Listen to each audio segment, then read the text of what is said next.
Estamos en vivo, están las tres. Perfecto. ¿Cómo andan? Bueno, primero que nada, mil disculpas por la demora, hubo problemas técnicos, ya sabemos que esto puede pasar, así que ahora por fin nos complace anunciar que arrancamos. Y hola, profes, bienvenidos y bienvenidas a este encuentro. Mi nombre es Jasminada, aunque ven a Luciana por algún lado, y hoy tengo el gusto de poder moderar este primer coloquio federal organizado por Educatopía. Para quienes se conectan por primera vez, Educatopía es un ecosistema digital docente. Es un territorio donde la educación y la práctica están en el centro. Y es un proyecto que busca intervenir en la conversación pública sobre educación, vinculando contenidos editoriales y audiovisuales con una plataforma de intercambio profesional. Este es uno de los muchos ejemplos. Además de la revista digital, que muchos de ustedes ya deben conocer, existe un podcast llamado Tiza y Tecla, ¿sí? Que pueden encontrarlo en YouTube y en Spotify. Hoy inauguramos este formato que es de coloquios federales. Es nuevo y estos espacios nacen de un diagnóstico claro, que la crisis educativa que atravesamos no es coyuntural, sino que es estructural y se manifiesta tanto en las condiciones materiales de enseñanza como en la disputa simbólica por el sentido de la escuela pública. Este ciclo de hoy comienza de forma virtual, pero tiene una vocación híbrida e itinerante. La intención de Educatopía es que estos debates no queden solo en la pantalla, más allá de que este primero, el inaugural, es en un espacio virtual, sino que recorran los territorios de forma presencial para tejer redes institucionales en todo el país. Hoy el foco está puesto en la representación gremial y en las tensiones del siglo XXI. Y por eso vamos a presentar a quienes nos están acompañando. Me complace abrir ahora la conversación a este panel. El colegio se va a organizar en dos bloques para quienes no sabían la estructura, se iban a organizar, mejor dicho, en dos bloques. Vamos a priorizar el primer bloque por cuestiones de tiempo y veremos cuánto podemos abarcar del segundo, ¿sí? En el primer bloque, que es el que vamos a priorizar, habrá intervenciones de cada una de las invitadas que en breve voy a estar presentando. Em, y para comenzar, quiero abrir un poco el debate del panel. Chicas, si quieren saludar. En primer lugar va a estar Clara Chevalier, es secretaria general de CONADU Nacional, es docente e investigadora en la Universidad Nacional Arturo Jauretche, ¿sí? Y según ella, según su Instagram, es una persona en situación de docencia, lo cual me identifica a mí también. Después nos acompaña Laura Ortiz, secretaria general de UNTER de Río Negro, ¿sí? Es referente de un proceso de recambio histórico en la conducción gremial de su provincia. Hace poco tomó este rol, así que, bueno, las expectativas son altísimas. Y por último, la tenemos a Soledad Effenberger, que dirige el Sindicato de Educadores del Chaco, el SECH, y va a aportar una perspectiva de resistencia desde el noreste argentino, el cual está atravesando procesos bastante interesantes, así que la mirada que ella tenga para aportar también va a ser muy valiosa en este encuentro que es de carácter muy federal, como dije en la reunión previa que hemos tenido y como ya se lo he comentado a los chicos de Educatopía. Así que, si les parece, chicas, si quieren saludar o si quieren aclarar algo de sus perfiles, pueden hacerlo y si no, empezamos con las preguntas.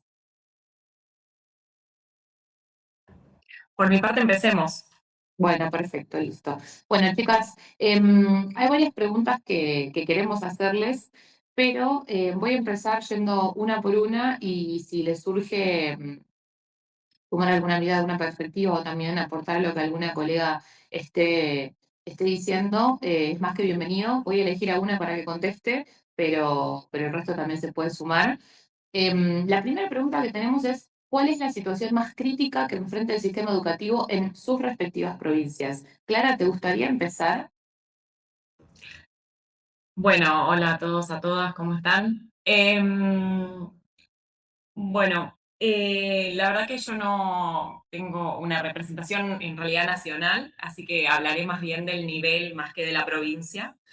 Pero sí puedo hablar, digamos, de la situación que tenemos los y las docentes de las universidades, y me refiero a docentes de los niveles de pregrado, de grado y de posgrado en las universidades, que son docentes, extensionistas e investigadores también en las universidades, ¿no? Todo ese universo porque también hay escuelas secundarias que dependen de universidad, ¿no? Y todo, jardines, maternales, qué sé yo. Bueno, todo ese universo es el que está representado en la federación, en CONADU, que pertenece a la CTA de los trabajadores.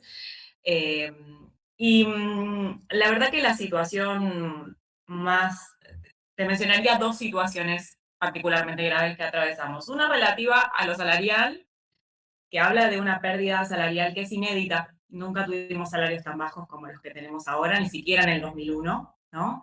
La situación es verdaderamente dramática. Y para hacerlo bien concreto, voy a dar dos datos. Uno, la mayoría de los y las docentes de las universidades cobran en este momento y hace un año en forma congelada 250.000 pesos.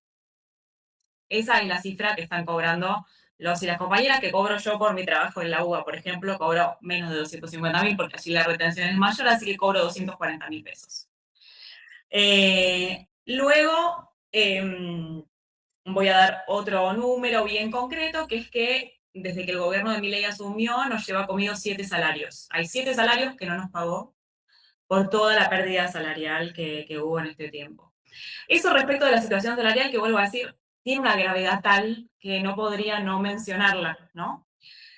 Y después quisiera sumar otra dimensión, que es la que tiene que ver con los profundos cambios tecnológicos en los que se ha visto envuelta nuestra sociedad en general, y la tarea docente en particular, y en particular en las universidades, eso ha quedado bastante cristalizado, que tiene que ver con la virtualización de ciertas tareas, la aparición de plataformas, del Meet, del campus, de, ¿cómo se llama? Bueno, las plataformas de la inteligencia artificial, ¿no?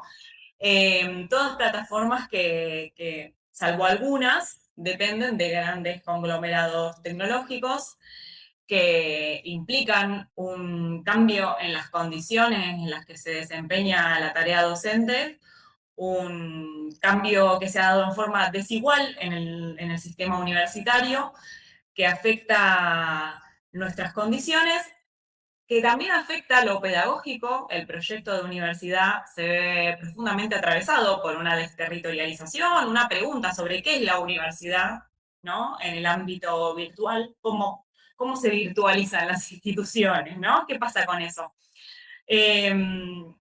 Y con una preocupación fuerte desde la pata gremial, que es la falta de regulación. Una falta de regulación que no es meramente nacional, que no es meramente educativo, ¿no? Que es un problema global, porque efectivamente son los grandes poderes los que están conduciendo estas grandes plataformas, ¿no? Cuando hablamos de inteligencia artificial, hablamos quizá de las empresas más importantes del mundo, son las que están exigiendo recursos que Estados Unidos está saliendo a buscar por el mundo, ¿no? El petróleo, los metales raros. Es una cuestión geopolítica también. Eh, pero bueno, en lo que atañe a nuestro trabajo, eso altera condiciones, objetivos, temporalidad, un montón de cuestiones que son críticas cuando hablamos de lo sindical y cuando hablamos del proyecto de universidad, que también es tema para los sindicatos. Bueno, relacionado con esto y para pasarle la palabra a Laura, en provincia, en una de las últimas reuniones que hubo, se gestionó la cuestión del derecho a la desconexión digital. Laura, te paso la palabra a vos con respecto a esta pregunta. ¿Cuál crees que es la situación más crítica que enfrenta el sistema? Que capaz, obviamente, lo económico es lo urgente, pero hay otras dimensiones también que tiene el fiscal y cómo lo vive la provincia. Sí, bueno, buenas tardes a todos y todas. Sí, escuchaba ahí a Clara, obviamente lo que ponemos como uno de los principales problemas que atravesamos es lo salarial, indudablemente, pero si tengo que elegir cuál es la segunda problemática más importante, se hace muy difícil. Y digamos que todo lo otro tiene que ver con lo salarial también, ¿no? Esto de tener salarios tan bajos nos lleva, por ejemplo, nosotros acá en la provincia, una problemática muy grande que estamos atravesando en el sistema educativo es el ataque del gobierno a nuestras licencias, ha venido a imponer un sistema de auditorías médicas privadas que, por un lado, atenta contra la salud, ¿no? A la atención de ciertas enfermedades o tratamientos que debemos realizarnos y que gozábamos con cierto régimen de licencia, y estas auditorías médicas privadas realmente han venido a perjudicarnos, pero a la vez también el gobierno, desde este lado, con estas auditorías, lo que hace es avanzar en descuentos, porque estas auditorías no aprueban las licencias que te otorgan los profesionales. Entonces ahí atravesamos dos problemáticas. Por un lado, tenés que ir a trabajar en situación que no corresponde en cuanto a salud, o atención a familiares, ¿no? En situaciones de enfermedades. Y por otro lado, enfrentar que encima que el salario es insuficiente, tenés que atravesar todo lo que tiene que ver con los descuentos. Y a eso, por eso digo que toda una cadena, una obra social que no responde. La verdad que nuestra obra social, estamos atados a la obra social IPROS, y viene cada vez más en decadencia, con menor cobertura, pagamos altos costos, casi que no hay diferencia con las personas que no gozan de una obra social. Así que, y después, toda la falta que tenemos de presupuesto educativo recae sobre los bolsillos de quienes estamos en las escuelas enseñando. Entonces, digamos que lo económico atraviesa todo lo que es el sistema educativo y nos pone como demasiadas trabas, y creo que la complejidad se viene dando porque esto no es solo provincial, sino que desde la asunción de Milei las prácticas de ajuste han venido deteriorando cada vez más, y el riesgo en el que nos encontramos con respecto a que esto va a seguir avanzando, eh, mencionando, ¿no? De que estamos a un paso nuevamente de un riesgo de la reforma educativa, que eso va a traer mayor complejidad y nos quita el derecho. Y ante todo este panorama, la complejidad que enfrentamos por los discursos de odio que hay y deslegitimación a lo que es el sindicato, ¿no? Esta reforma laboral que vino a imponer y obviamente a establecer en la sociedad que los sindicatos es lo peor que nos puede pasar, cuando nuestra historia demuestra claramente que es el sindicato, a través del sindicato, de esa lucha y esa construcción colectiva, donde hemos conquistado nuestros mayores derechos. Entonces, es por eso que vienen a atacar justamente a los sindicales. Y en este contexto complejo, bueno, el sindicato no tiene hoy nada más que la tarea de la discusión salarial, sino que también tiene una gran responsabilidad, que es defender la escuela pública. Entonces, en ese sentido, necesitamos como en todo lo que nos pasa, empezar que ahí está lo difícil, ¿no? En revalorizar el sindicato, pero sobre todo en el interior de los sindicatos necesitamos volver nosotros somos un sindicato recuperado de los de las trabajadoras de la educación de acá de Río Negro, entonces nuestra principal tarea y nuestra mayor dificultad es volver a hacerle creer a nuestros compañeros y compañeras que el sindicato es nuestra herramienta de lucha, y que esa herramienta de lucha solamente la vamos a lograr si cada compañero y compañera se pone como protagonista. Nosotros decimos de esta nueva conducción que estamos desde diciembre, es eso, ¿no? Recuperar la participación de los compañeros y compañeras, porque si no, no hay propuesta, no hay plan de lucha que valga si no tenemos a los compañeros y compañeras sosteniendo. Entonces son ellos los que van definiendo cómo vamos llevando ahora en este momento. Nosotros, por ejemplo, acá en la provincia de Río Negro, estamos con un gobierno que ha hecho una propuesta que no se condice con lo que venimos exigiendo, porque como decía hoy Clara, estamos perdiendo muchísimo, hemos tenido una gran pérdida del poder adquisitivo, necesitamos recuperar salarios.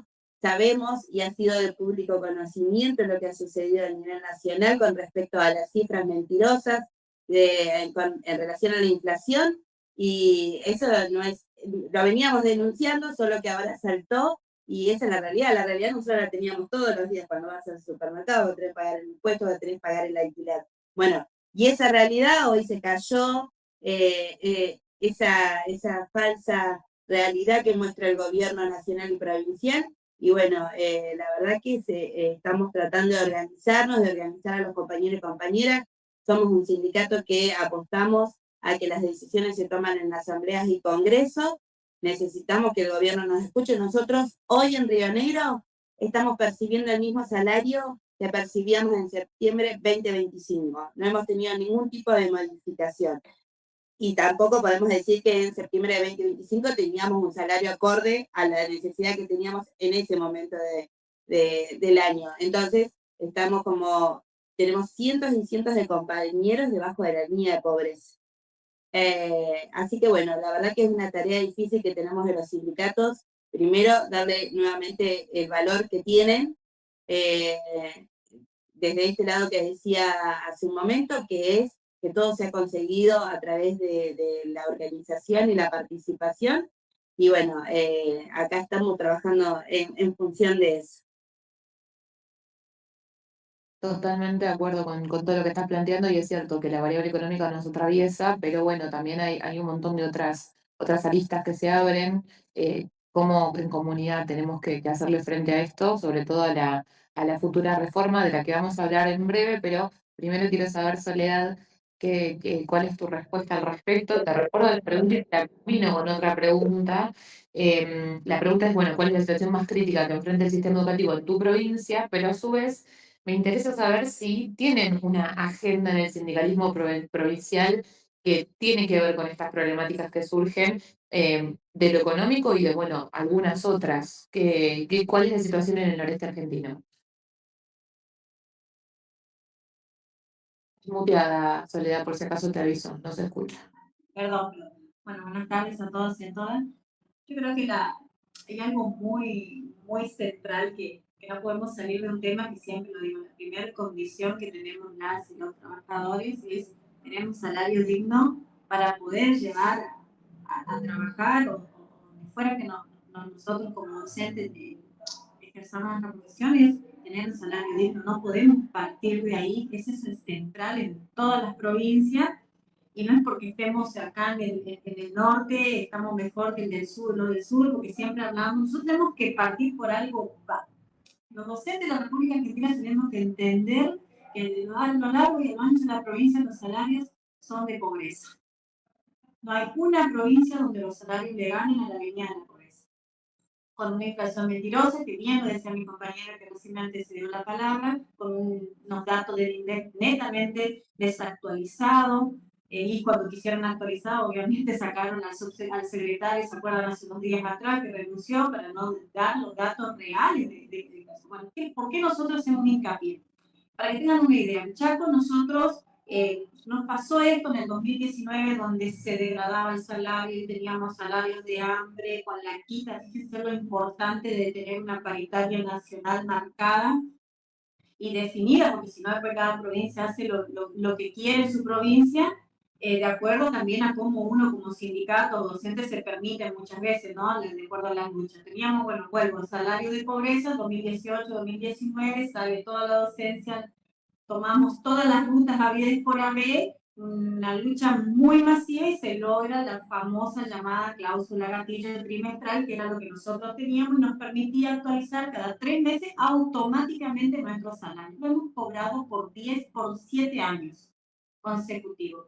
¿Qué hemos hecho? Cada 3 meses, enero, febrero, marzo. Si la inflación era del 10%, el 20%, o si llegamos a tener en la primera del año antepasado un 50% de aumento en solo gatillo, porque se medía cada 3 meses.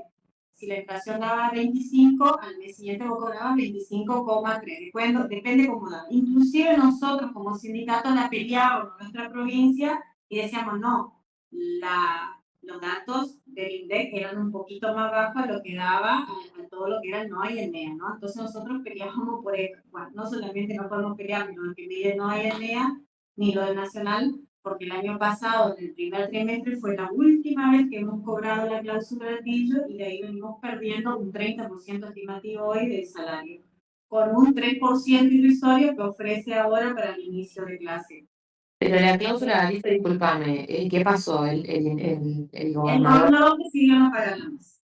así, porque en teoría no hay plata, el mismo discurso a nivel nacional, en teoría Sí, es sí, sí. una orden prácticamente nacional de que se elimine en Chaco la cláusula gatillo, porque era mojarle la oreja a otras provincias de que acá se cobraba cláusula gatillo y los salarios hoy deberían ser mucho mayor. Pero bueno, eso tampoco generaba que tengamos salarios por arriba de la línea de la pobreza, porque siempre le ganábamos la inflación y estábamos ahí. Después tenemos otro porcentaje para recuperar salarios, que es otra cosa, ¿no?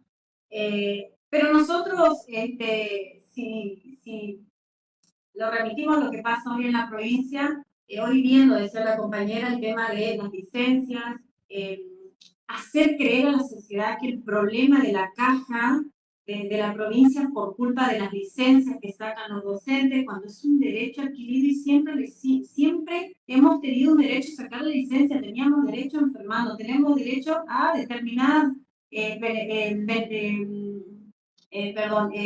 reivindicaciones. Y que hoy, con un discurso, traten de cuestionar hacia la sociedad de que somos culpables de enfermarnos, la verdad que es caótico en cuanto a condiciones de trabajo. Es prácticamente lo que decía la compañera.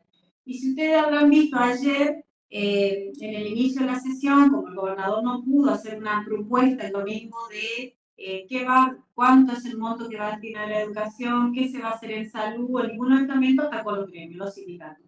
Ayer mandaron un anteproyecto, para nosotros esto no hemos visto nunca, miren que hemos tenido miles de luchas, hemos tenido miles de confrontaciones en la provincia. Chaco se caracteriza, si bien somos chicos, somos del norte, por tener muchas reivindicaciones, que por ahí un estatuto que nos contemplan un montón de derechos que cuando lo analizamos con otras provincias, por ahí no las vemos en otro lado, eso no quiere decir que estemos mejor, pero sí el hecho de mandar un anteproyecto ayer a la Cámara de Diputados de la provincia para que todas las licencias gremiales sean pagadas por los sindicatos, quitarnos, que sean sin goce de haberes, entonces te perjudica el derecho a luchar, el derecho a la representación gremial, pero también eso es abrir la campana de toquemos el estatuto docente. Entonces, cuando tocamos el estatuto docente, metemos todas las otras licencias, ya sea por casamiento, en Chaco hay todos los años concursos, en todos los niveles, en nivel medio y superior, nosotros estamos dentro de una ley de estabilidad laboral que no la puede definir el gobierno solamente porque la trabajamos dentro de las mesas técnicas con los sindicatos para trabajar todas las controversias de muchísimos años que el sistema no da. Y después para decirle como salario, nosotros como chaqueños teníamos el 82% móvil real, y ese 82% móvil, cuando nosotros hablábamos de paritaria, no discutíamos lo nacional, porque era como un anexo, porque en nuestra provincia todos los montos que se discutían siempre fueron montos en blanco, pensando siempre en el sector que en algún momento vamos a jubilar, ¿no? Eso pasó con la pérdida de FONI, conectividad, que saben que la mayoría de las provincias aparecieron presentismo con distintos nombrecitos, acá bueno, le pusieron de nombre ITENAULA, que es la compensación de esa pérdida que hemos tenido de FONI y conectividad, pero no es una compensación a su vez, porque te dice, si haces paro, si te daría la huelga, no lo puedes cobrar. Si sacas determinada licencia, no, o sea, prácticamente andar con el brazo roto, la pierna rota, y andar a trabajar para cobrar unos míseros pesos. Nosotros como sindicato lo trabajamos un montón, lo trabajamos en las distintas asambleas, porque entendíamos que así sea un monto mínimo, incorporar salarios en montos en negro en los recibos de sueldo, a la larga tiene su costo, te condiciona a la hora de luchar, te condiciona un montón de reivindicaciones, y nos pasa que muchas veces con las provincias vecinas que tenemos acá muy pegadas, donde tenés docentes hasta los 70 años trabajando y no como nosotros que nos jubilábamos. Opta en la provincia del Chaco y decir, no, me jubilo con 28 años de servicio, la mayoría tiene zonas favorables, te descuentan el 5 por 1, con 25 años nos podíamos jubilar, con el 82% móvil real. Esas eran nuestras condiciones para jubilarnos. Bueno, perdón si me emociono a la hora de hablar y me voy del tema, pero bueno, esas son una de las condiciones así más agraviantes que tenemos hoy, el salario y condiciones de trabajo, y hacer creer a la sociedad que los culpables de la caja previsional o de la caja de todo lo que fuera, hablo de la caja previsional porque también intentaron atacar la caja previsional y obviamente nuestra obra social porque la tenemos en conjunto, hacernos creer que somos los culpables por el derecho de poder sacar una licencia, ¿no?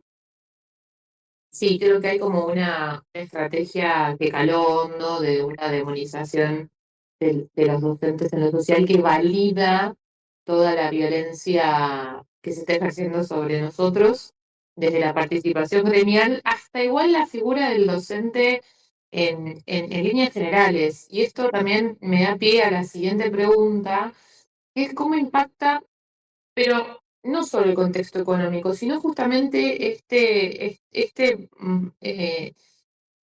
vapuleo del docente en la tarea cotidiana de los docentes. Bueno, en el caso de Clara, yo supongo que ejerces en el nivel superior, pero si quieren empezamos por las chicas, por las provincias, y después vamos a la cuestión de Buenos Aires.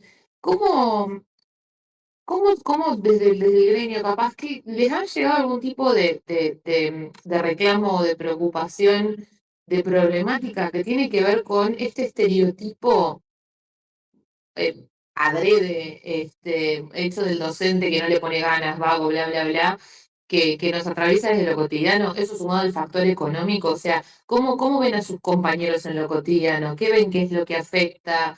¿Qué es lo que genera malestar? Si quieren puede empezar Laura, luego sigue Soli y por último Clara. Sí, justamente eso, ¿no? No solo cómo se ve hoy en este contexto el sindicato, sino sobre todo cómo se ve al docente. Y la verdad que el contexto económico nacional impacta directamente en el sistema educativo, en las instituciones educativas, porque bueno, cada vez son más las demandas sociales sobre las cuales recaen sobre el docente, ya sea alimentación, sea contención emocional, acompañamiento de situaciones de vulnerabilidad. Son todas tareas que recaen sobre nosotros. Nosotros el análisis que hacemos acá en la provincia, obviamente cada vez que nos encontramos para debatir, es eso, ¿no? La sobrecarga laboral que tenemos y que empieza hace muchísimo tiempo ya se viene dando esto, se termina dejando de lado lo pedagógico, poniendo centralidad en todo eso que no se atiende desde el Estado en lo que tiene que ver con la sociedad. Y todo eso que no se atiende ahí, que la familia no puede contener, recae en la escuela. Y ahí está el gobierno atacando permanentemente al docente que es vago, no quiere estar en las escuelas, el que hace paro, el que reclama todo el tiempo, pero no habla en realidad de lo que nos está pasando. En estos días el gobierno ha salido a atacar, ¿no? Que hacer paro es atacar la funcionalidad que tenemos dentro de la escuela, pero no habla cuando las escuelas están cerradas, no se pueden dictar clases porque la escuela no está en condiciones, porque hay un problema de gas, porque hay un problema de electricidad. Sobre eso no cuentan. Entonces, estamos como en esto que vos decías hoy, se empieza a convertir en una disyuntiva de querer contar lo que nos pasa dentro de las instituciones educativas y por otro lado que el gobierno trata de poner la culpa de todo es el del docente. Hoy la culpa de todo lo que nos pasa, el mal lo tiene el docente. Y lamentablemente ha vendido tan bien eso que la sociedad se lo ha creído. Y ahí tenemos uno de los problemas más importantes y centrales, que es que nos estamos como peleando, dando esta pelea de manera aislada, de manera solitaria, en soledad. Vamos peleando por cuestiones que necesitan nuestros estudiantes para garantizar una buena educación de calidad, de esa calidad que habla el gobierno, para lo cual no proporciona nada para que así se dé. Entonces, nosotros lo que estamos hablando en este sentido es eso, ¿no?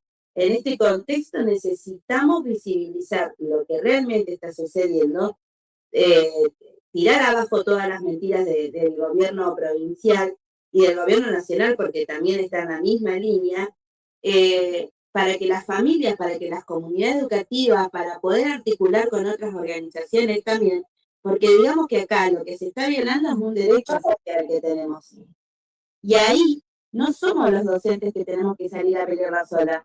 Necesitamos de esa articulación con otros sectores, porque es la educación de nuestras infancias, de nuestras adolescencias. lo que está en juego. Entonces, en ese sentido, digamos que el contexto económico nacional nos están atacando de todos lados. Ese es el tema. Nos atacan desde salud, nos atacan desde el presupuesto educativo, del cierre de cargos, de las transformaciones educativas que intentan cuando te distraes para pelear por una cosa, te intentan atacar por otro lado. Es un golpe tras otro el que estamos recibiendo y como que se está haciendo muy complejo poder atender todo lo que nos está sucediendo. Y si lo hacemos en soledad, es doblemente difícil. Por eso es sumamente importante también esto, ¿no? La articulación. Nosotros estuvimos siendo parte del Congreso de CETERA.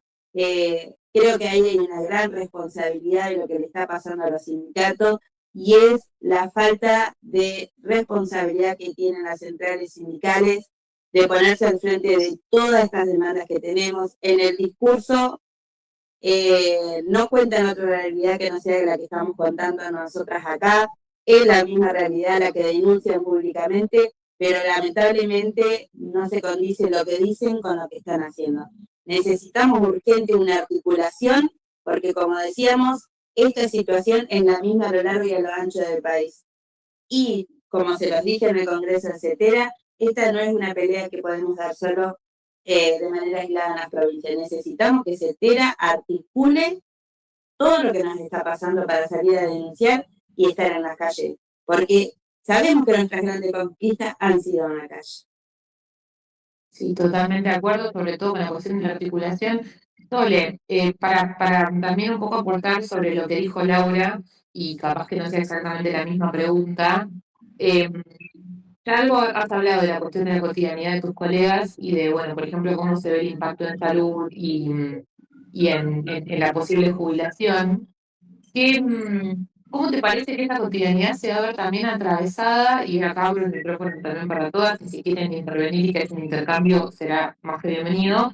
Con la cuestión del borrador de la ley de libertad educativa que el gobierno nacional propone, bueno, y la estrategia política cuestionable que está buscando impulsar para aprobarlo, ¿crees que esto va a impactar en la cotidianidad y en lo que Laura está comentando también, que yo creo que es una cuestión como esta misma ley nacional, que nos atraviesa a todos? El docente está demonizado muchas veces a lo largo y ancho del país. La cotidianidad de docentes abordando problemáticas que exceden a la escuela es algo que creo que sucede también en toda la región. Entonces, ¿cómo poder conectar esta realidad que nos está agobiando, transversalizada por lo económico, pero que ya es compleja de por sí, con este borrador que están haciendo circular y esta revolución educativa que se está intentando impulsar? No sé si hay algún punto que te haya llamado particularmente la atención desde la cuestión gremial. ¿Cómo crees que esto nos va a impactar en la cotidiana? Porque al fin y al cabo también se habla a veces muy en abstracto y en realidad lo que se ve completamente condicionado son nuestras vidas, es la diaria. No sé qué aporte. A mí me parece que las reformas muchas veces hacemos mea culpa, muchas veces nos falta hacer docencias en las escuelas o creemos que lo hacemos y no llegamos en su totalidad. Y pasó con la reforma hace unos días también. Inclusive hay una gran responsabilidad y coincido con la compañera cuando hablaba de la CETERA, ¿no? Es una cuestión que nosotros lo padecemos, pero rotundamente, sobre todo acá en la provincia, y nos genera tanto odio que nosotros decíamos, no, peleémonos en la patronal, hagamos lo que podamos en otra provincia, busquemos las mejores reivindicaciones, pero también a nivel nacional, quienes toman la decisión y participan de la paritaria nacional y que marcan el eje, el rumbo de lo que se va a dar a nivel nacional, son los gremios nacionales, ¿no? Y esto que hablaba la compañera, ¿no? La empatía de hablar todos los días y ver la realidad de tus colegas. Nosotros tenemos zonas favorables, impenetrables, tenemos comunidades originarias, tenemos criollos, somos una provincia depende de dónde vivas, hay un sector de distinta, inclusive hay una zona de gringos, vas a ver una pluralidad de razas dentro de una misma provincia, ¿no? Con diferentes perspectivas. Pero yo, volviendo a tu pregunta, yo creo que esa falta de docencia hacemos que muchas veces, como pasó con la reforma, decimos, no, yo soy estatal, a mí la reforma no me va me va a tocar de lleno porque le va a tocar al sector privado, las multinacionales, el hecho de cumplir las horas. La reforma viene con nosotros también. Ser un servicio, querer ponerlo como un servicio esencial, coacciona, pero desde primera instancia el hecho de el derecho a huelga, el derecho a un montón de otras. eh, a ver, son 17 programas los que hemos perdido a nivel nacional en provincia.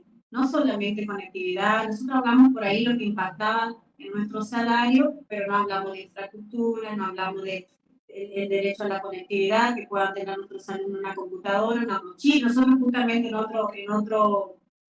otras provincias que tenemos un grupo que somos armados de distintos sectores, distintos gremios, inclusive referentes que por ahí no se sienten identificados con los sindicatos nacionales, tenemos se llama Congreso Nacional Pedagógico.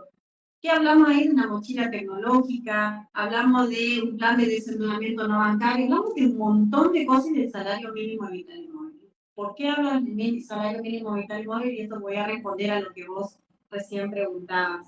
El salario mínimo vital y móvil lo tenemos todos dentro del 14 de nuestra Constitución Nacional y dice ahí las condiciones que deben tener y las garantías que deben tener los trabajadores, cualquier trabajador, no solamente nosotros los docentes. Y esto lo aprendimos en otros congresos que nos invitaban la Federación de Aceiteros. Cómo ellos fueron cambiando su salario, hablando del salario mínimo vital y móvil establecido de acuerdo al 14 bis, con un estudio que hicieron con el MAT y la consultora. ¿Qué establece el 14 bis que los trabajadores tenemos que tener? Son 9 necesidades básicas. Uno de esos es la vestimenta, educación de calidad, el derecho al esparcimiento que podamos tener para un fin de semana, comprar una entrada para ir a ver determinadas cosas, el derecho a la vivienda, que el 80% de los docentes de la República Argentina no tenemos vivienda propia. La situación habitacional no es solamente nosotros en nuestra provincia, la tenemos todos. El derecho a poder comprarnos nuestro medio de transporte. Son 9 necesidades básicas. Y si vos hablas de esas 9 necesidades básicas, así la pucha, ¿cuánto debo ganar para poder cumplir esas 9 necesidades básicas? Y nosotros hicimos nuestro conteo de cuánto, de acuerdo al alquiler, de acuerdo al medio de transporte, de acuerdo a estas 9 necesidades básicas que tenemos el derecho de poder decir qué zapatilla comprarle a nuestros hijos, qué campera comprarle a nuestros hijos, qué mochila, porque ese es uno de los grandes problemas que tienen los docentes, que salimos de la escuela, vendemos, ustedes van a ver en la escuela todos los productos y las cartillas habidas por haber, y paralelamente acá saliendo a vender empanadas, haciendo todos los beneficios habidos por haber los fines de semana. Esto me parece muy interesante, Solo, discúlpame. En un número, ¿cuánto crees que, porque está tan tergiversada la cuenta, nuestro trabajo, cómo se percibe, todo lo que se hace fuera y dentro del aula, ¿cuánto es el número? Si hay que dar un número, ¿cuánto debería dar? El salario mínimo vital y móvil tiene que subir de los 2.800.000, de los 2.200.000, 2.400.000 a 2.600.000, depende de dónde vivas. Porque Ok. que vivas en el sur, no tenés Sí. costos de alquiler mucho más altos y otro tipo de vestimenta, pero nosotros acá pagamos el triple de luz, por ejemplo, pero en Buenos Aires tiene no sé cuánto de transporte para llegar a una determinada escuela y demás. Si vos haces todo ese número de lo que vos pagás de tarifa, de luz, vuelvo a repetir, la tarifa, alquiler, el medio de transporte, la vestimenta, poder tener un crédito para poder pagar tu vivienda, tu auto y demás, estamos hablando de más de 2 millones, si no las compañeras seguramente podemos después compartir lo que hace el estudio del MAT, una consultora que toma varios puntos estratégicos, o si bien ellos, para no contradecir al gobierno, a este gobierno, tomamos con los datos del INDEC y también te dan 2.400.000, 2.600.000 pesos, un salario mínimo vital y móvil, que eso fue lo que luchó Aceitero, y hoy un barrendero, una persona que recién se inicia en Aceitero, gana 2.600.000 y algo de mil pesos, que era la paritaria más alta del año pasado, ¿no? Sí. ¿Por qué lo digo esto y lo hablamos? Porque era algo inconcebible para ellos durante muchos años. ¿Por qué no lo podemos hacer concebible nosotros, los docentes de la República Argentina? Y así como, y con esto cierro para darle lugar a las compañeras, así como todos nos enteramos qué pasó con las universidades, que salimos a marchar, la sociedad tiene que salir a marchar por la escuela pública. No salimos a marchar por la escuela pública. ¿Entienden? No sé si se entiende lo que quiero decir. Toda una sociedad debimos salir a proteger, y hoy con este ataque que están haciendo hacia la escuela pública. Sí, estoy totalmente de acuerdo y quiero ahora aprovechar y hacer el puente a Clara justamente con la cuestión de las universidades. Creo igual también que justamente que la gente no esté luchando por la escuela pública también tiene que ver con que hay una desconexión entre la sociedad y la escuela, que de eso podemos hablar mucho más en algún otro encuentro, porque bueno, en esta demonización, en este ignorar la diaria de un docente, ignorar la cotidianidad, ignorar, por ejemplo, todo lo que tiene que viajar para llegar de una institución a otra, también hay una idea como muy errada de lo que es la labor docente. Cuando vos decís esto de los 2.300.000, yo me atrevo a decir que, y eso debería estar por un solo turno, y que luego el trabajo en casa se te reconozca también.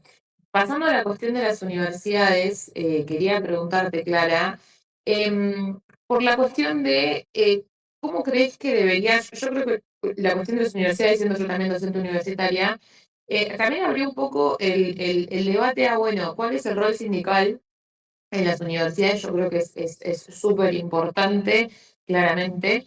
Y, ¿cómo crees que se articula hoy por hoy la cuestión sindical con el espacio digital o el terreno digital? Porque de repente nos encontramos en una realidad en donde tuvimos que empezar a largar comunicados por redes más que por otros espacios, convocar a marchas por redes más que por otros espacios. ¿Vos crees que esa articulación se está dando de manera estratégica? ¿Está funcionando? ¿Qué espacio está ocupando? ¿Cómo lo ves vos desde el lugar sindical, la cuestión de lo digital? Bueno, antes quería retomar algo de lo que estaban diciendo las compañeras y lo que vos también estabas diciendo, y ahí voy a lo digital, pero me quedo pensando en que si hay algo que está bajo asedio en este momento es lo común, ¿no? Lo compartido.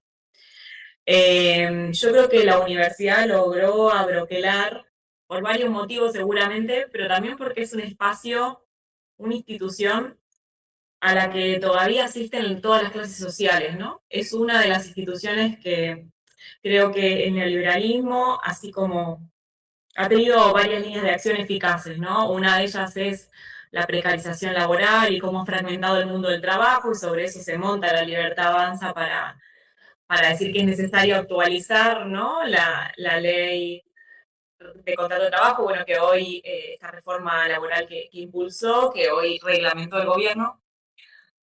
Pero lo mismo creo que ha sucedido con un montón de espacios, ¿no? Como el ascenso social ha sido vivido por nuestra sociedad como en un progresivo una progresiva privatización de ámbitos de vida, ¿no? De los barrios, de la salud, de los barrios que habitamos, de la salud, de los espacios de salud que transitamos, a veces de las escuelas también, ¿no? Bueno, y creo que la universidad persiste, afortunadamente, y creo que también por eso es foco de ataque de este gobierno, persiste como un espacio de encuentro de distintas clases sociales. Y creo que ahí en parte reside su valor, porque ¿cómo construir democracia, no? Si las clases sociales no se encuentran en ningún lugar, si no hay discusión. Y eso tiene que ver con la defensa de la escuela pública, que la escuela pública también supo ser. Exactamente. Y entonces me parece que ahí tenemos como me parece, bueno, este gobierno que debate tantas cuestiones estructurales, ¿no? Que nos mete en debates recontra estructurales. Bueno, yo creo que queda claro para todas nosotras, bueno, buena parte del campo popular viene discutiendo esto, ¿no? La necesidad de que la educación pública en general, en todos sus niveles, vuelva a ser el espacio de encuentro, ¿no? Y que creo que eso es lo que también hace que entonces la sociedad se involucre en sus sostenimientos, digo, haya otro tipo que esté en discusión de otra manera, ¿no? No como meramente un gasto para ciertos sectores, no sé, uno a veces percibe, no sé, en Ciudad de Buenos Aires, como para buena parte de la población de Ciudad de Buenos Aires la educación pública, ¿no? Es algo que pasa por el costado, ¿no? Bueno, entonces que eso es difícil digo, la discusión, el tono de la discusión es difícil de cambiar en la medida en que, bueno, la escuela pública, nada, nos debemos esa tarea, ¿no? De reconstruir este espacio de encuentro en todos los niveles educativos públicos. Yo creo que eso es lo que aún conserva la universidad, ¿no? A mí me consta. Yo tengo hijos de trabajadoras de casa particular con cama adentro como estudiantes, y también me consta que la hija del empresario que más puesto de trabajo crea va a la universidad pública, ¿no? ¿Por qué? Y bueno, en parte porque sabemos que ir a la universidad privada es una experiencia totalmente distinta, es pagar un servicio, no es una experiencia que te transforma la vida como la universidad pública, ¿no? Y por lo mismo, entonces la universidad pública es un espacio de discusión de los que no quedan tantos. Digo, en la universidad pública nos encontramos personas que pensamos totalmente distinto y en el aula se da ese ámbito de encuentro y de discusión, de entrecruce. Eh, entonces creo bueno, ¿por qué traigo estas cosas? Porque me parece que hay algo de qué sindicalismo, ¿no? Construir, al menos el que venimos conversando con varios compañeros, con varias compañeras, también pone en el centro la cuestión del proyecto de país, ¿no? En un punto, porque estas respuestas salariales, digo, no, digo, la cuestión salarial no abarca en un punto toda la problemática en la que estamos, ¿no? Y que justamente, bueno, si queremos articular la educación de otra manera, ¿no? En la que, bueno, la sociedad se ve atravesada de otra manera por estas discusiones, que podamos pensar de otra manera los espacios que habitamos, bueno, digo, la discusión salarial entonces se inscribe en una discusión que tiene otras características, ¿no? Y bueno, y eso es lo que creo que también nos aparece como un emergente que tiene su urgencia en este momento, ¿no? Quizá porque a la política le está costando un montón articular respuestas, articular discusiones, articular proyectos, ¿no? Y bueno, y entonces sí creo que hay algo de que los sindicatos tenemos que trabajar en dar estas discusiones, en dar estas articulaciones, y en pensar un proyecto de país que tenga a los trabajadores en el centro, no en el sentido de esa mirada como meramente corporativa, que a veces se nos acusa, digo, yo reivindico lo corporativo, pero digo, no en ese sentido. Tener que ver al alumno, esta cosa de que te hacen elegir, no, porque bueno, priorizar al docente no tiene nada que ver, y sí, tiene que ver, pero bueno, se tiene Claro, que ver por el docente muchas veces. claro, ese es el escenario a veces en el que se nos enfrenta, ¿no? A una cosa por el estilo, bueno, ahora que el gobierno nacional está incumpliendo la ley de financiamiento universitario, ya va por el 5.º mes, y seguramente nos adentramos en una cursada que va a estar muy complicada, porque mis compañeros están haciendo Uber, mis compañeros están endeudados, porque, digo, yo terminé el año pasado recontra endeudada, con una cantidad de trabajo que ya, bueno, ya estamos en una situación que es verdaderamente insostenible. Y claro, a veces parece ser que estamos decidiendo ir hacia medidas de lucha. En realidad, bueno, digo, quien está atacando la universidad pública y la sostenibilidad de las cursadas es el gobierno, que tiene una ley aprobada 6 veces por el Congreso, sostenida por el Poder Judicial, y que el Poder Ejecutivo incumple, no se sabe en qué marco institucional. Así que bueno, eso. Respecto de lo digital, yo decía antes, yo vengo de una universidad del conurbano, una universidad cuya territorialidad es muy importante, ¿no? Nuestro estudiantado es en un 80% primera generación de universitarios, de universitarias. La presencia del estudiantado en las aulas es importante. Por ejemplo, nosotros que trabajamos mucho sobre el primer año, que es un año en el que se logra la sostenibilidad de la carrera o no, tenemos estudios que demuestran que si los estudiantes cursaban fuera de la sede central de la universidad, les costaba más sostener la trayectoria, ¿no? Cosas que uno dice, bueno, y fuimos moviendo esas cuestiones, ¿no? Entonces, la presencia de la institución, el acompañamiento del espacio, los cuerpos presentes generan una instancia, primero, una propuesta pedagógica distinta a la que genera la virtualidad, y al mismo tiempo generan posibilidades de inclusión verdaderamente diferenciales, ¿no? Porque además uno piensa, bueno, pero se ahorra el pasaje, pero no se ahorra el dispositivo ni la conectividad. Y nuestros estudiantes, mayormente cuando están en el campus, lo hacen con el celular. Leen textos con el celular, ¿no? Entonces, bueno, ahí tenemos un problema y una pregunta que se abre respecto de la territorialidad, porque si yo voy a decir que a mí otra de las virtudes que me parece que tiene el sistema universitario en este momento de la Argentina es la presencia efectiva en todo el territorio nacional, ¿no? Entonces eso se vio en las marchas del año pasado, ¿no? ¿Se acuerdan que no era una marcha en Congreso? No, eran marchas en todo el país. Bueno, esa presencia efectiva, bueno, y la territorialidad, bueno, se le pone un signo de pregunta cuando aparece tan fuerte la virtualidad.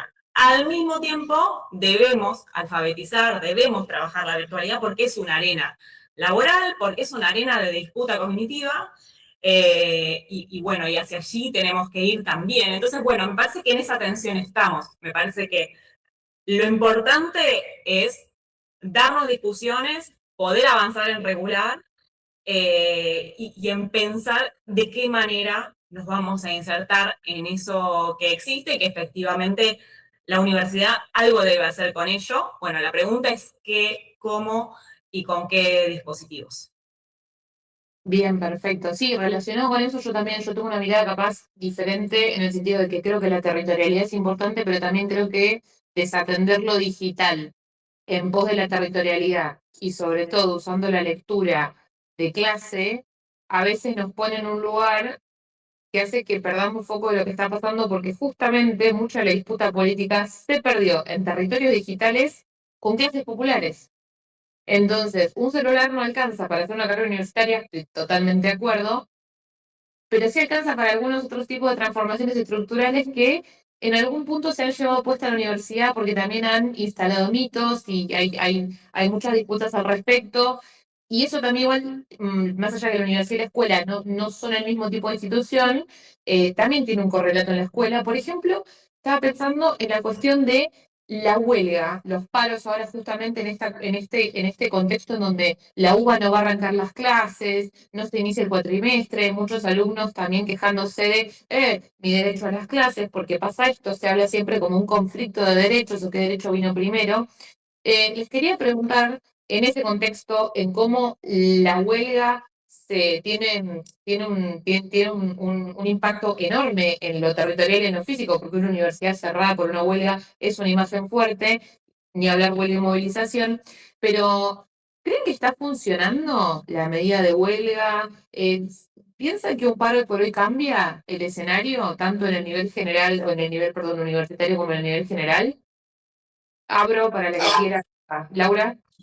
Sí, bueno, por ahí la verdad que interesantísimo poder escucharnos, ¿no? Porque es como que estuviéramos todas en el mismo lugar, porque la realidad es la misma, ¿no? Más allá de pertenecer a distintos lugares, las escuchaba ahí a las chicas, esta realidad que tenemos y que viene muy fuerte, marcada acá entre los compañeros y compañeras, y que veo que es lo que está sucediendo.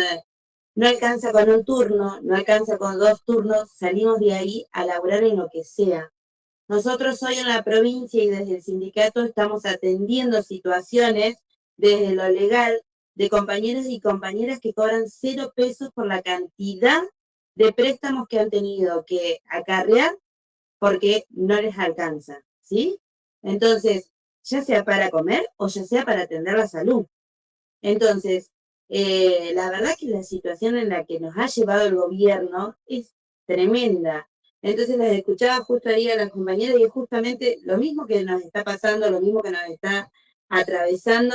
Y nada, constantemente de romper el discurso que está teniendo el gobierno. Nosotros cuando me tocó hablar por los diferentes medios con la definición del paro de no inicio que tuvimos acá en la provincia, ¿qué definió la docencia? Me decían, no, el gobierno provincial decidió no iniciar el ciclo 26, porque nosotros venimos pidiendo desde diciembre que se nos convoque a paritaria.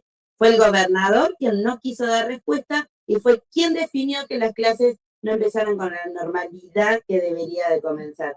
Entonces, ¿Pero vos crees que esa lectura socialmente genera empatía? ¿Hace que se alineen con la causa? yo no sé si genera empatía, pero debemos empezar a trabajarlo. Mínimamente empezar a intentarlo y empezar a instalarlo, ¿sí? No dar más lugar a que lo único que se civilice es lo que hace el gobierno, porque tiene el aparato para poder hacerlo. Bueno, nosotros tenemos que empezar a encontrar la herramienta, y en esta articulación que hoy hablaba, creo que ahí se va a dar la herramienta necesaria para empezar a visibilizar que desde distintos lugares, no es nuestra única realidad, este ranking nacional que han hecho donde nos ubican a la provincia, cuál es la mejor paga, la menor paga. Claro, nosotros supuestamente en la provincia de Río Negro estamos en los mejores puestos. Lo que yo digo es que no voy a negar que tal vez en ese ranking estamos en uno de los mejores puestos, lo que no quiere decir que en ese ranking están los mejores salarios, porque indudablemente eso no es así. Después un poquito en función de lo que decían con respecto a lo de la libertad educativa, nosotros en la escuela no solamente transmitimos conocimiento, nosotros tenemos una construcción de ciudadanía, de igualdad, de ampliación de derechos. Y eso es lo que este proyecto de libertad educativa viene a desdibujar. No nos podemos olvidar de una experiencia que tuvimos hace muy poco tiempo, que fue la pandemia. Y este proyecto de libertad educativa nos lleva a una virtualidad, haciendo que el Estado se corra del lugar de garante de la educación y ubicándole la mayor responsabilidad a la familia y desdibujando la tarea del docente. Entonces, si bien es claro lo que plantean de la necesidad de la virtualidad que no se puede dejar de lado porque es lo que tenemos hoy en este siglo, tampoco podemos dejar de valorizar esos espacios de construcción socialmente que se dan en las escuelas. En el único lugar que se dan es en las escuelas. Entonces, por eso es que debemos defender. El gobierno no fue nada inocente en sacar primero la reforma laboral, donde quita la fuerza del sindicato para después avanzar con este proyecto de reforma educativa. Y esa es la lectura que tenemos que hacer y poder transmitir. Y con respecto a los paros, y la verdad que dentro del interior del sindicato también es un debate que nos damos, ¿no? Hoy muchos compañeros y compañeras que dicen que esa ya no es la estrategia, pero nosotros sabemos, y las trabajadoras, que esa sí es nuestra única herramienta legal. Esa es nuestra herramienta legal.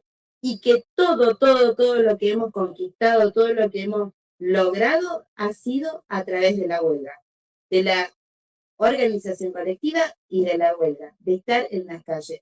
Y yo creo que eso es lo que hoy decía, ¿no? De poner en valor al sindicato nuevamente, no solo para ir afuera, porque desde el gobierno lo que está haciendo es esto, ¿no? Deslegitimar el sindicato, y son a nuestros propios compañeros y compañeras que también tenemos que ubicarlos en esa valoración, porque entran en duda, entonces tenés que trabajar la necesidad de encontrarnos, de debatir, de analizar, para poder definir colectivamente.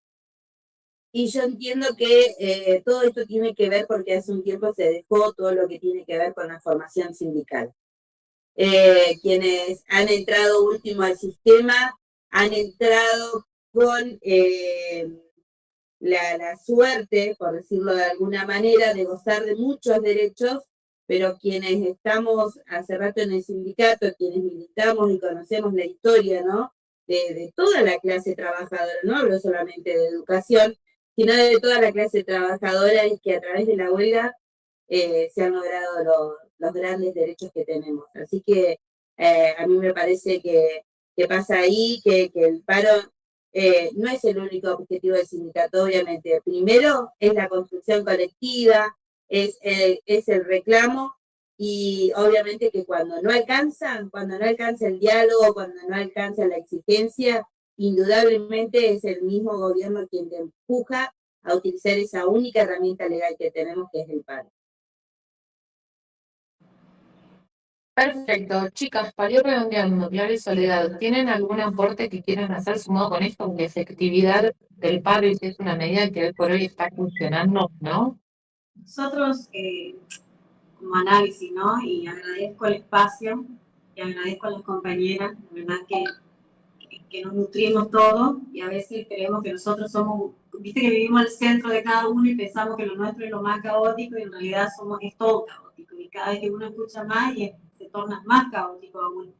Pero lo que es central en la huelga es un derecho que está agotado a todas las instancias que ya lo mencionó la compañera anteriormente. Pero también es cierto que un día de huelga, y esto va para lo nacional, y la central, y la CETERA, no basta. Y no basta porque cuando la escuela pública decidió salir a las calles, nos pasó en la provincia y está pasando hoy, que inclusive coaccionando el derecho a huelga, reventándolo con 300 lucas por un día de paro, los docentes salimos a marchar en contraturno, como van a ver esta semana, la semana que viene el miércoles, con cacerolazos, hicimos miles de actividades en toda la provincia y vemos cómo a través de las redes sociales, así como ellos utilizaban un dispositivo para reventar y deshablar y despenetrar, hoy nosotros no hemos dicho nada y solamente la docencia salió a hablar. Entonces, esa empatía de cuando un docente te habla de las necesidades, cuando te pide un préstamo, porque hoy estamos sumidos en tarjetas de crédito para comer, para poder pagar la tarifa, no estoy diciendo nada novedoso, simplemente lo que yo insto a toda la docencia, a esto y a las centrales nacionales. Un día de huelga no basta, pero también es cierto que si no hay masividad, no hay colectividad, solidaridad, democracia, participación y escuchar lo que no nos gusta, no se puede construir. Y entonces estos tipos, como Milei, como pasa nuestro gobernador en la provincia del Chaco, sale a defenestrar y a pegarnos todos los sopapos por haber, pero la escuela tiene la culpa. Eso es algo que nosotros no debemos seguir permitiendo. Pero para eso celebro este espacio y gracias a la compañera por escucharme y a todos los colegas que están local participando.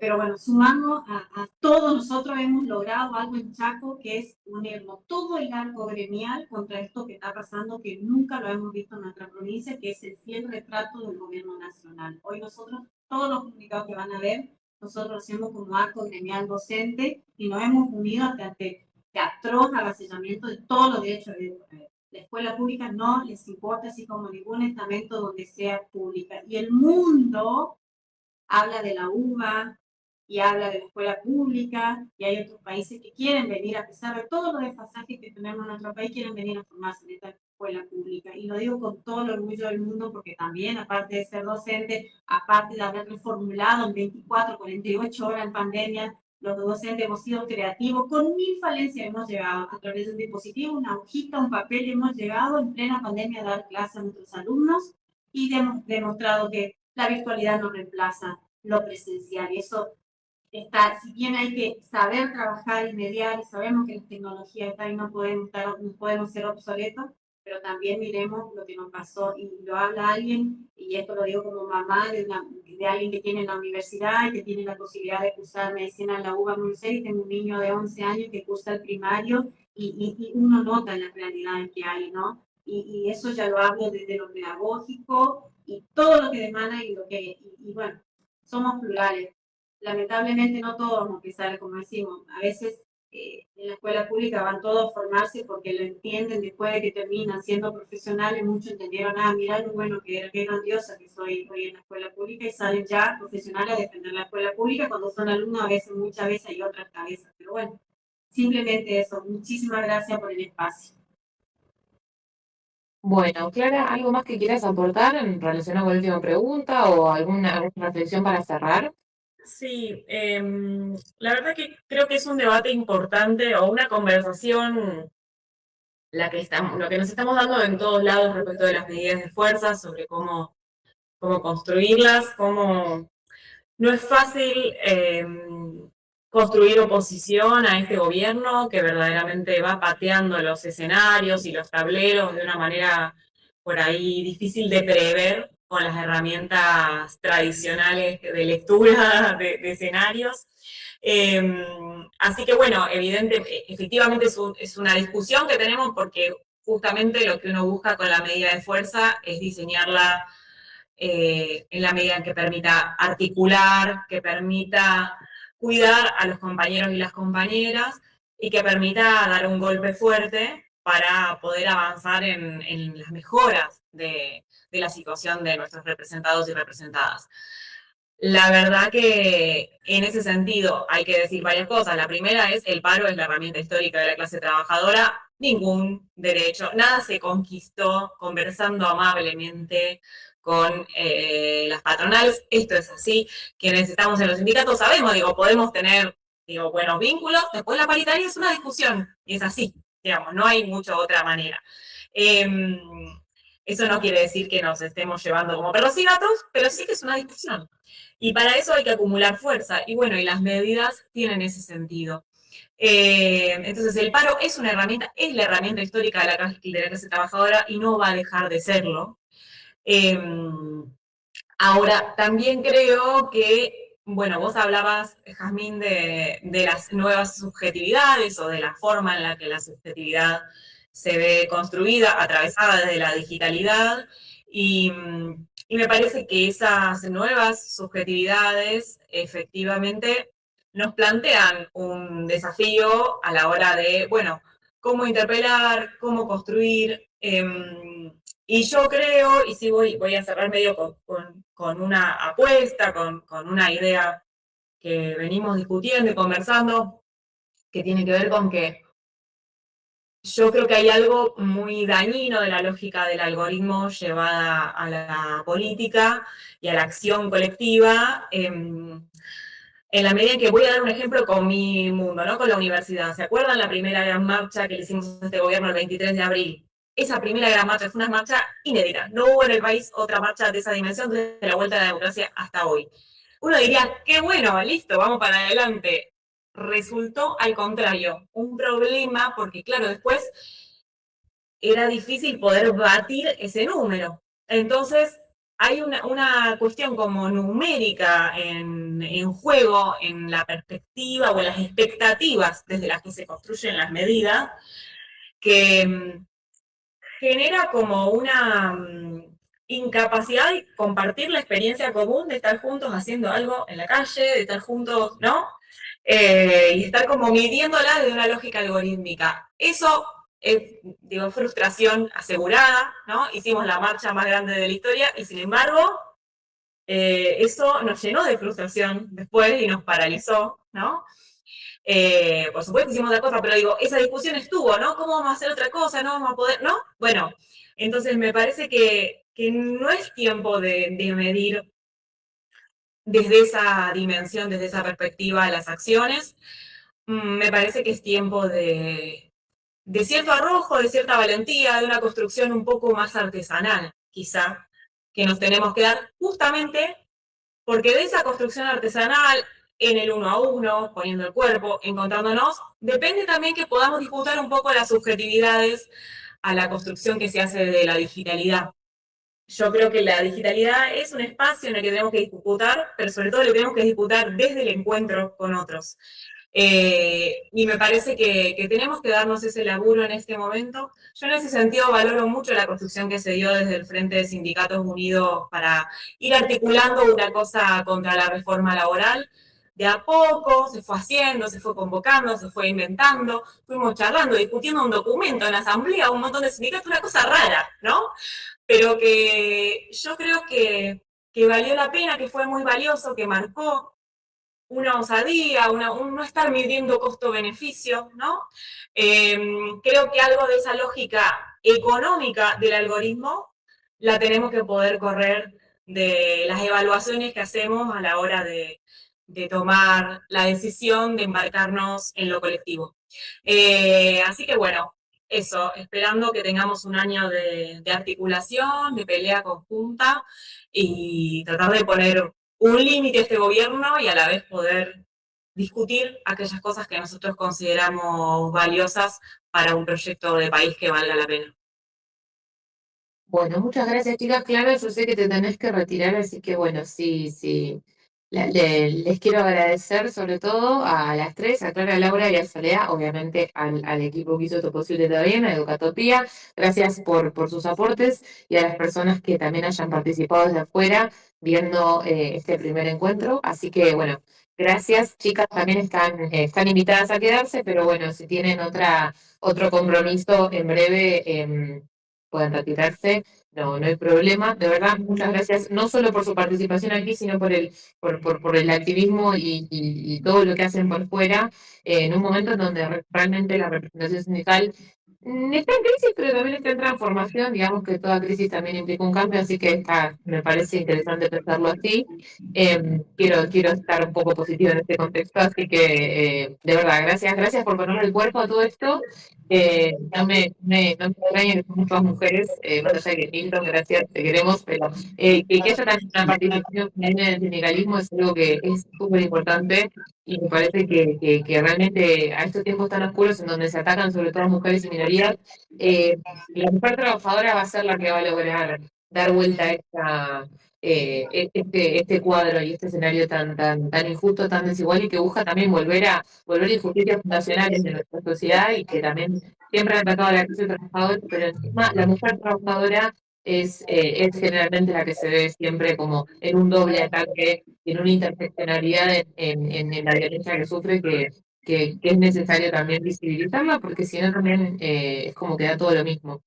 Así que de vuelta, muchas gracias. Gracias escuchándome, agradecerle a todas las personas que hicieron esto posible, más que bienvenidas. Bueno, desde la producción me comentan que esta discusión está sistematizada para seguir circulando en redes sociales, en la revista y en otros formatos. Paso chivo propio, yo ya publiqué un artículo con el ciclo de Educatopía en donde justamente hablo mucho de la universidad y del rol que tiene la universidad en la reivindicación y la reinserción social, así que están más que invitados a leerlos. La invitación queda abierta para continuar la conversación en los grupos de la web.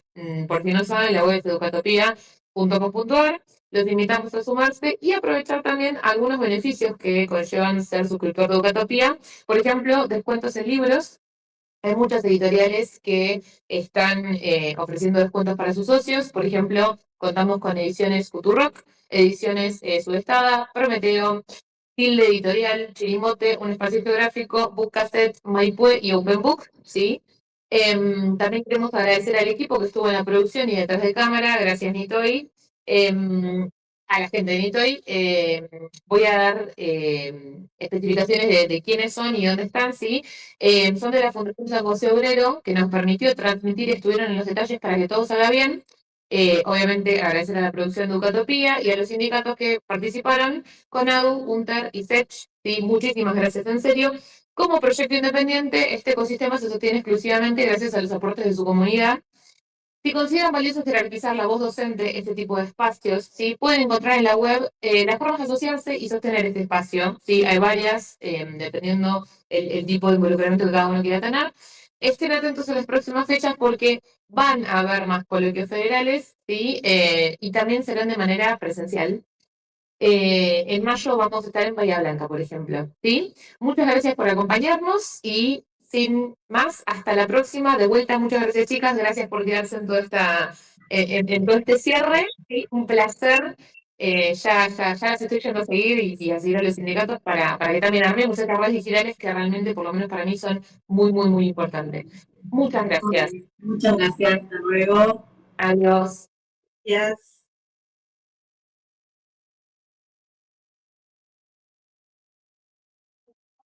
Hola, buenísimo.